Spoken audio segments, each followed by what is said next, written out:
Mika, chitsauko chokutanga. Shoko raJehovha rakauya kuna Mika weMoresheti panguva yokutonga kwaJotamu, Ahazi naHezekia madzimambo aJudha. Chiratidzo chaakaona pamusoro peSamaria neJerusarema. Inzwai imi marudzi avanhu, imi mose teerera iwe nyika navose vari mauri, kuti Ishe Jehovha achakupai mhosva. Jehovha ari mutemberi yake tsvene.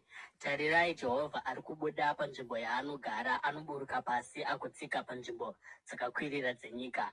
Makomo achanyongodeka pasi pake, uye mipata ichapamuka seminamo pamoto, semvura inoerera pamawere. Zvose izvi zvakaitika nokuda kwokudarika kwaJakobho, nokuda kwezvivi zveimba yaIsraeri. Kudarika kwaJakobho ndokweiko? Hakuzi Samaria here? Nzvimbo yakakwirira yaJudha ndeipiko? Haizi Jerusarema here? Naizvozvo ndichaita Samaria murwi wamabwe, nzvimbo yokusima minda yemizambiringa.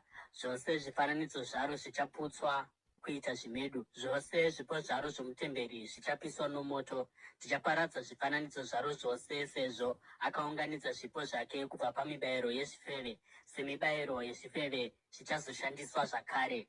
Nokuda kwaizvozvo ndichachema uye ndigoungudza. Ndichafamba ndisina shangu mutsoka uye ndisina kupfeka. Ndichaungudza segava uye ndichachema sezizi, nokuti ronda rake harirapiki. Rasvika kuna Judha, rasvika pasuo ravanhu vangu chaipo, kunyange kuJerusarema chaiko.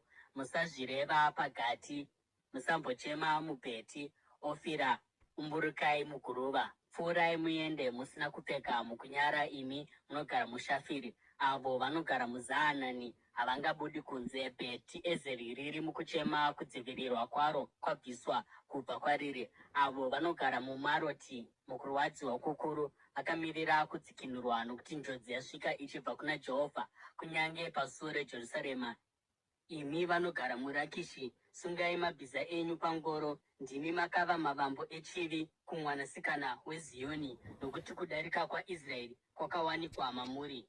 Naizvozvo uchapa zvipo zvokuonekedzana kuna Moresheti. Gati, guta reAkizibhi, richaratidza unyengeri kumadzimambo aIsraeri. Ndichauyisa mukundi kwauri, iwe unogara muMaresha. Iye anova kubwinya kwaIsraeri achauya kuAdhuramu. Veurai misoro yenyu mukuchema nokuda kwavana vamunofarira. Zviitei musvuu sowegora, nokuti vachabva kwamuri vachienda kuutapwa.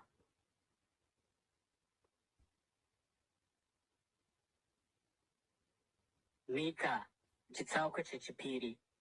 Vane nhamo avo vanoronga zvakaipa, avo vanoronga zvakaipa pamibhedha yavo. Pakuedza kwamangwanani vanozviita, nokuti zviri musimba ravo kuzviita. Vanochiva minda vagoipamba nedzimba uye vagodzitora. Vanobira munhu imba yake nomuvakidzani nhaka yake. Naizvozvo Jehovha anoti, ndiri kuronga njodzi yokurwisa nayo vanhu ava zvamusingagoni kuzvidzivirira kwazviri. Hamuchazofambizve muchizvikudza, nokuti ichava nguva yedambudziko. Pazuva iro vanhu vachakutukai, vachakudenhai norwiyo urwu rwokuchema, taitwa dongo chose, pfuma yavanhu vangu yagovaniswa. Anonditorera, anopa minda yedu kuna vanotimukira. Naizvozvo muchashayiwa munhu kana mumwe muungano yaJehovha, kuti agove nyika nemijenya. Vaprofita vavo vanoti, musaprofita, musaprofita pamusoro pezvinhu izvi. Kunyadziswa hakungatibati. Zvingataurwe here, nhai imi imba yaJakobho, kuti ko mweya waJehovha watsamwa here? Iye anoita zvinhu zvakadaro here? Ko mashoko angu haaiti zvakanaka here kuno uyo ane nzira dzake dzakarurama? Asi mazuva avo vanhu vangu vakandimukira somuvengi. Munobvisa majasi anokosha pane avo vanopfuura musina kana hanya, savarume vanodzoka kubva kuhondo. Munodzinga madzimai avanhu vangu kubva mudzimba dzavo dzakanaka. Munotora ropafadzo yangu kubva kuvana vavo nokusingaperi. Simukai, ibvai pano, nokuti ino haisi nzvimbo yenyu yokuzororera, nokuti yakasvibiswa, yakaparadzwa zvisingagadziriki. Kana munyepi nomunyengeri akauya oti, ndichakuprofitirai waini zhinji nedoro, iyeyo achava muprofita wavanhu ava. Zvirokwazvo ndichakuunganidzai imi mose, iwe Jakobho. Zvirokwazvo ndichaunganidza pamwe chete vakasara vaIsraeri. Ndichavaunganidza pamwe chete samakwai muchirugu, seboka pamafuro aro. Nzvimbo yacho ichazara navanhu. Uyo achaparura nzira achaenda pamberi pavo. Vachapwanya napasuo vagobuda panze, mambo wavo achapfuura ari pamberi pavo, iye Jehovha achivatungamirira.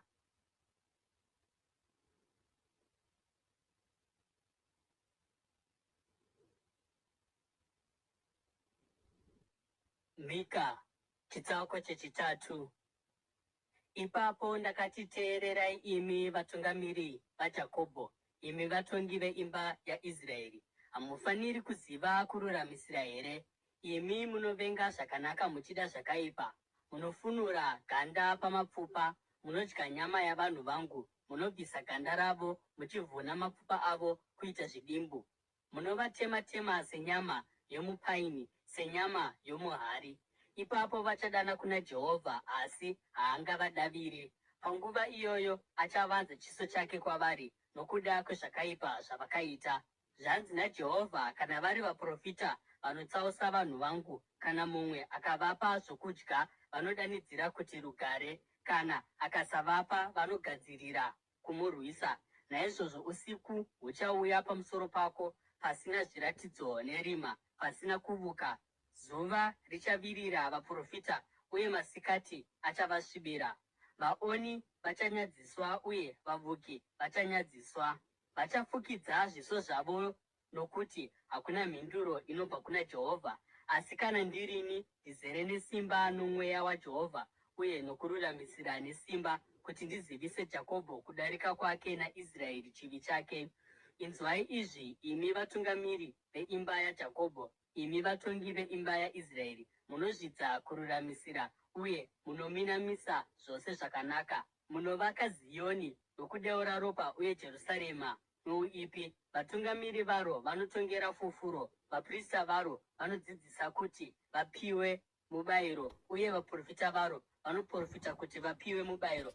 Asi vanozendama pana Jehovha voti, ko, Jehovha haasi pakati pedu here? Hapana njodzi ingatiwira. Naizvozvo nokuda kwenyu, Zioni richarimwa somunda, Jerusarema richava murwi wamabwe, pachikomo pamire temberi pachava dondo.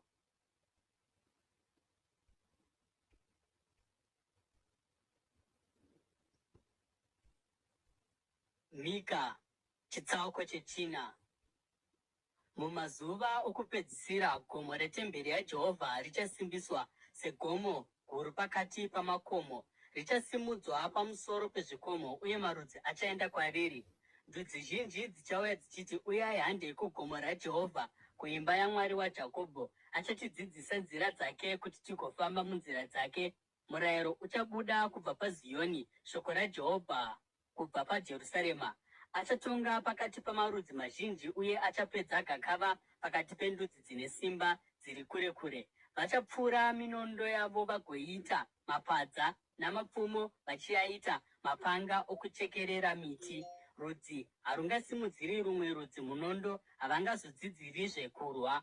Mumwe nomumwe achagara pasi pomuzambiringa wake napasi pomuonde wake, uye hapana anozovaita kuti vatye, nokuti Jehovha Wamasimba Ose ataura. Ndudzi dzose dzingafamba muzita ravamwari vadzo, isu tichafamba muzita raJehovha Mwari wedu nokusingaperi. Pazuva iro, ndizvo zvinotaura Jehovha, ndichaunganidza vakaremara, ndichaunganidza vakadzingwa neavo vandakatambudza. Ndicharemadza vakasara, vaya vakadzingwa, ivo rudzi rwakasimba. Jehovha achavatonga pagomo reZioni kubva pazuva iroro nokusingaperi. Kana uri iwe chirindo cheboka, iwe nhare yomwanasikana weZioni, ushe hwakare huchadzoswa kwauri, umambo huchauya kumwanasikana weJerusarema. Sei muchiridza mhere iye zvino? Hamuna mambo here? Gota renyu raparara here, zvokuti kurwadza kwakubatai sekwomukadzi anosununguka? Tambura ugomere, iwe mwanasikana weZioni, somukadzi ari pakusununguka, nokuti zvino unofanira kubuda muguta unogara kusango. Uchaenda kuBhabhironi, ikoko uchandonunurwa. Ikoko Jehovha achakudzikinura kubva paruoko rwavavengi vako. Asi zvino ndudzi zhinji dzakaunganira kuzokurwisa. Vanoti, ngaasvibiswe maziso edu, ngaatarise Zioni. Asi havazivi pfungwa dzaJehovha, havanzwisisi kuronga kwake, iye anovaunganidza sezvisote paburiro. Simuka upure, iwe mwanasikana weZioni, nokuti ndichakupa nyanga dzesimbi, ndichakupa mahwanda endarira uye uchapwanya kuita zvidimbu ndudzi zhinji. Uchatsaurira kuna Jehovha zvavakazviwanira nenzira dzavo, ufumi hwavo kuna Ishe wenyika yose.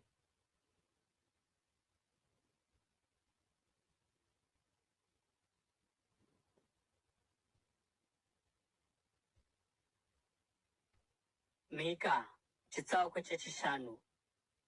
Unganidza mauto ako iwe guta ramauto, nokuti takombwa nomuvengi. Vacharova mutongi waIsraeri padama netsvimbo. Asi iwe Bheterehema Efurata, kunyange uri muduku pakati pamarudzi aJudha, kwauri kuchandibudira mumwe achava mutongi pamusoro peIsraeri. Mavambo ake ndeakare kare, kubva pamazuva akare kare. Naizvozvo Israeri achasiyiwa kusvikira panguva iyo. Iye anorwadziwa azvara, uye hama dzake dzose dzadzoka kuzobatana navaIsraeri. Achamira agofudza boka rake musimba raJehovha, muukuru hwezita raJehovha Mwari wake, uye vachagara norugare, nokuti ipapo kukura kwake kuchasvika kumagumo enyika. Uye iye achava rugare rwavo muAsiria paacharwisa nyika yedu agofamba achipfuura munhare dzedu. Tichamumutsira vafudzi vanomwe kuti vamurwise, kunyange vatungamiri vasere vavanhu. Vachatonga nyika yeAsiria nomunondo, nyika yaNimurodhi nomunondo wakavhomorwa. Achatirwira kubva kumuAsiria paachapinda munyika yedu nokupinda pamiganhu yedu. Vakasara vaJakobho vachava pakati pamarudzi akawanda, sedova rinobva kuna Jehovha, sokunaya kwemvura pauswa, zvisingamiriri munhu kana kugaririra vanhu. Vakasara vaJakobho vachava pakati pendudzi, pakati poruzhinji rwamarudzi, seshumba pakati pezvikara zvesango, seshumba duku pakati pamapoka amakwai, inotsika uye inobvambura ichienda pasina anogona kununura. Ruoko rwenyu ruchasimudzwa mukukunda, uye vadzivisi venyu vose vachaparadzwa. Pazuva iro, ndizvo zvinotaura Jehovha, ndichaparadza mabhiza enyu pakati penyu, uye ndichapwanya ngoro dzenyu. Ndichaparadza maguta enyika yenyu, uye ndichaputsa nhare dzenyu dzose. Ndichaparadza uroyi hwako, uye hauchazovi navavuki. Ndichaparadza zvifananidzo zvenyu zvakavezwa neshongwe dzenyu pakati penyu. Hamuchazokotamiri kubasa ramaoko enyu. Ndichadzura kubva pakati penyu matanda aAshera, uye ndichaparadza maguta enyu. Ndichatsiva nokutsamwa nehasha kundudzi dzisina kunditeerera.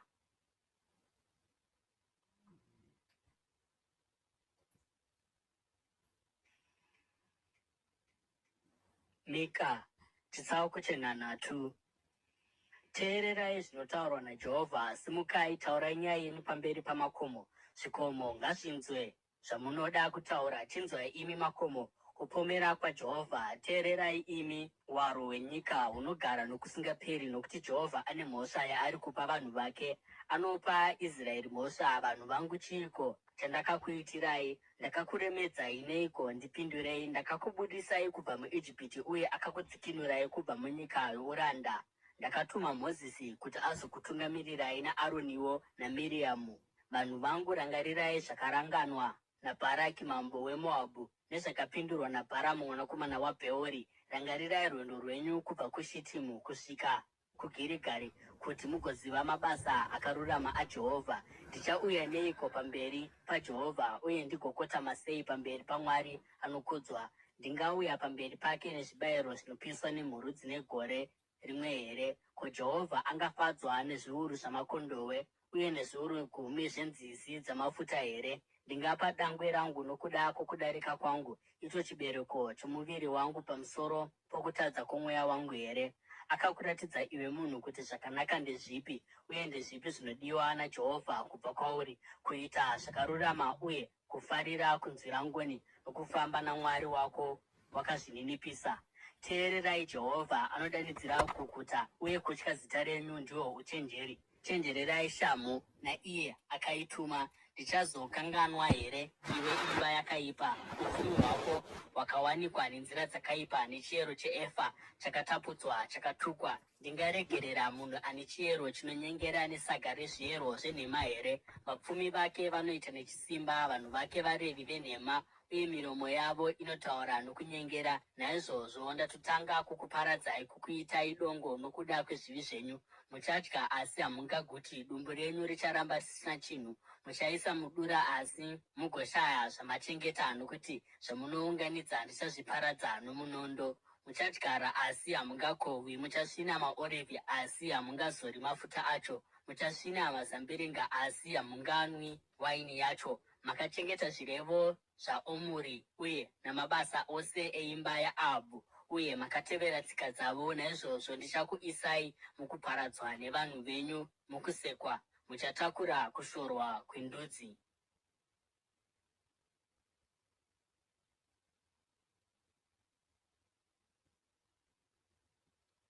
Mika, chitsauko chenomwe.